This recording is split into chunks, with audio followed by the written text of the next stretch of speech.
Something has changed. And what's happened to us?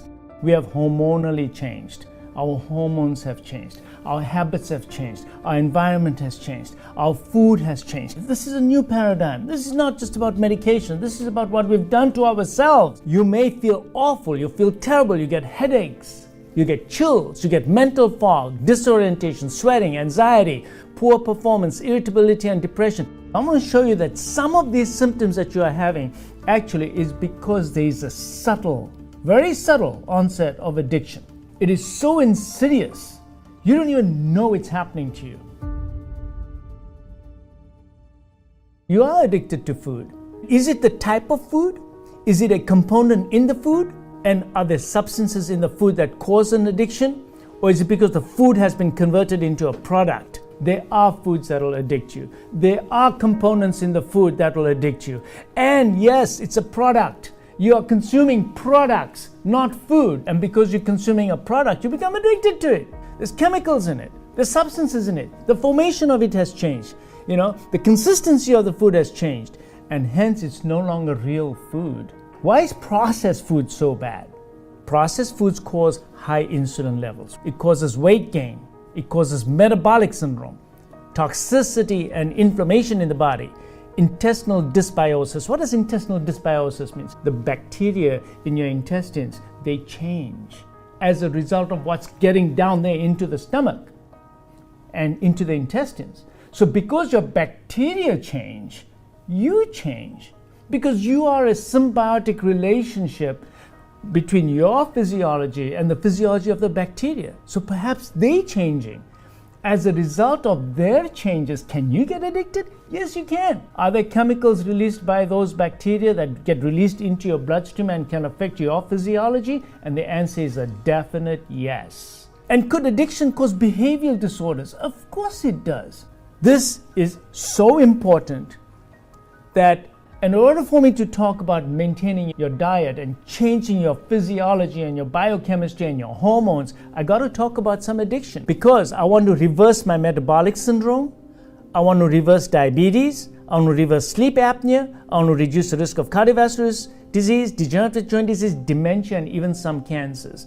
Because if we do not lose weight, if we do not metabolically get back to the way we need to be, we are in deep trouble. Losing weight is not the only goal. If we change your biochemistry and you change your metabolism, weight loss is going to happen.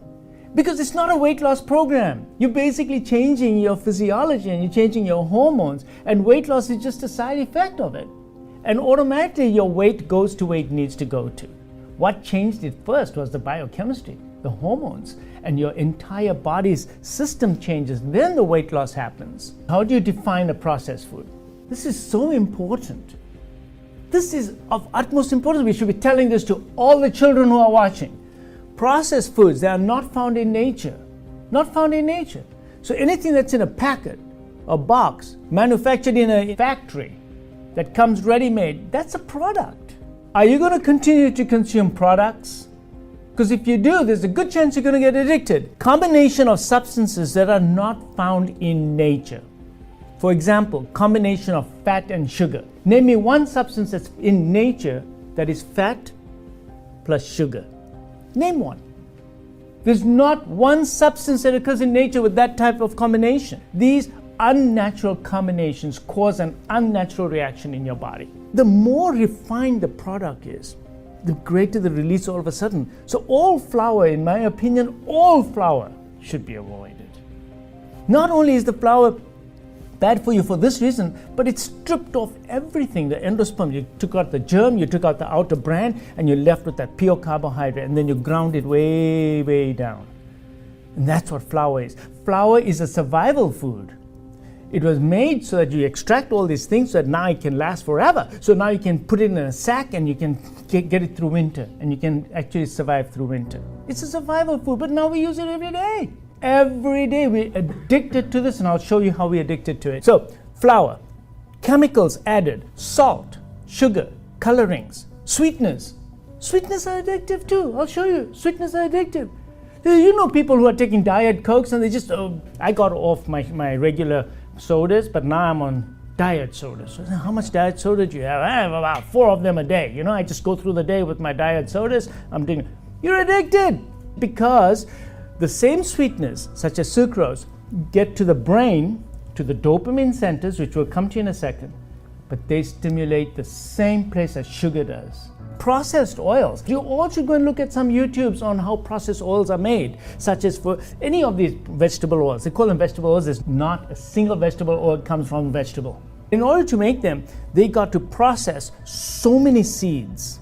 And from the seeds, they're very high in omega-6, very high in omega-9, and these are pro-inflammatory. Not only are they pro-inflammatory, but they also are addictive. This is something else that nobody knows. If you see the processing of vegetable oil, I promise you, you will not consume vegetable oil anymore. Just go see how it's made. All the chemicals they use and everything and how it's created is terrible. And I think this is one of the main reasons, combined with a high carbohydrate processed food diet, that in India today, we have the highest incidence of coronary artery disease in the world. It's vegetable seed oils. And they need to change their diet today to go back to eating the oils that they used to eat before. Breads, chips, cookies, all pre-digested foods. So do these altered foods have a different metabolic process? And yes, they do. I already told you that real food has less insulin production, therefore less obesity, less diabetes, less addiction, and no unnatural combinations and additives, and they are nutrient-dense packaging. If I give you a proper piece of steak, nice one, grass-fed, I bet you if I give you this much, you won't be able to finish it. But if I give you a processed food, you'll keep eating. Half an hour later, you can keep eating. An hour later, you'll come back for more. You'll never be satisfied. You'll never be satisfied when you're eating processed foods. This was beautifully illustrated in a book. It's called The Dopamination. And I encourage you all to go and read this book. It's fantastic. But it shows you how the constant dopamine hit that we are getting from constantly eating processed foods and all those calories is causing this dopamine center to become more and more less tolerant. So you need more and more stimulation and you build up all these chemicals. Now what happens is if you don't eat that, you got all these chemicals that are built up which are the opposite of reward. You feel lousy, you feel depressed, you feel irritable, you can't concentrate on anything. Basically, you're paying the price of that you just had the reward. And why do you get all those rewards? 1, you ate the wrong foods. Number 2, you ate them too frequently. It's all to do with the brain and how the brain reacts to these things. Now, in a true addiction, what also happens is that there are electrical pathways in the brain that connect from one part of the brain to the other. So the dopamine center has rostral connections that go to the prefrontal cortex, for example. Now, if you're an addict, do you want to have a lot of insight? Does the body want you to have insight into your addiction? That, oh yeah, I'm an addict and I shouldn't be doing this and this is wrong and I'm feeling this. No, it doesn't want you. It wants to make you dumb. So what it does, it downregulates your prefrontal cortex. Whether you're taking cocaine, amphetamine, heroin, sugar, preservatives, all the same. Caffeine, all the same. They go to the same center. The brain doesn't know the difference. So the after effect is the same thing. You get that addictive effect. Frontal lobe function goes down. Your entire brain has actually truly changed. And this is the problem that I'm saying. The stress pathway, which is the opposite pathway of the reward, causes cortisol secretion. And it also causes other hormonal secretions as well. And creates a stress pathway. Now, if you look around you, stress is ubiquitous. Everyone's stressed out. Now, I know that life is stressful, but I say to you that part of the stress response is also the food that you're eating. Now, this is another addiction scale. This is from the Yale Food Addiction, and you all can actually go on the internet and find this and answer these questions. And they're pretty much similar to the questions that I've already been asking, but in more detail of how often do you find that you're constantly seeking food in the daytime? Do you feel fatigued, sluggish after you overeat? Go on the internet and look at the Yale Food Addiction Scale. Poor impulse control. You blame, shame, and deny. Of course you do. Which drug addict do you know, or gambler, or someone with other food addictions will plainly come out and admit everything? They're going to deny it.